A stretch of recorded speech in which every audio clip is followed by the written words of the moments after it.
जी नाजरीन, इस वक्त मैं मौजूद हूँ ज़ायदाबाद शरीफ मीरदाल लाला मूसा के अंदर और जानशीन हज़ूर शेखुल आलम सजादा नशीन दरबार आलिया नहरिया शरीफ जनाब हज़रत किबला पीर मोहम्मद सुल्तानुल आरफीन सद्दीकी साहब के हुक्म पर आज मैं यहाँ पर आया हूँ। और ये जो मरकज़ है, मरकज़ हज़ूर शेखुल आलम, इसके पूरी साइट का आज मैंने विज़िट किया है। ये अरसा दराज से ग्रे स्ट्रक्चर इसका बना हुआ है और आप इस वक्त बिल्डिंग देख रहे हैं, ये जामिया की बिल्डिंग है और ये किबला पीर सुल्तानुल आरफीन सद्दीकी साहब ने अपने ज़ेर सरपरस्ती इसका तमीराती काम ये मुकम्मल करवाया है। आज जो नेक्स्ट हमने काम करने हैं उसमें अगर मैं मस्जिद से शुरू करूं तो मस्जिद के अंदर इस वक्त तमाम टाइलिंग का काम होने वाला है, मस्जिद की फ्लोरिंग का काम बाकी है, मस्जिद के अंदर सीलिंग का काम होने वाला है और इसके साथ साथ जो मस्जिद का मीनार है वो भी तैयार किया जाएगा।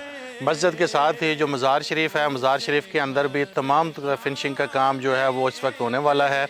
और सबसे इम्पॉर्टेंट जो किबला पीर साहब ने बिल्डिंग बनवाई है जामिया की, जामिया हज़ूर शेखुल आलम, इसके अंदर जितने भी कमरे हैं उनके अंदर इस वक्त फ्लोरिंग की अशद ज़रूरत है। उसका तमाम लकड़ का काम, डोर्स, विंडो, सीलिंग का काम, इलेक्ट्रिक काम, सेंट्री का काम, ये अभी सारा रिमेनिंग है।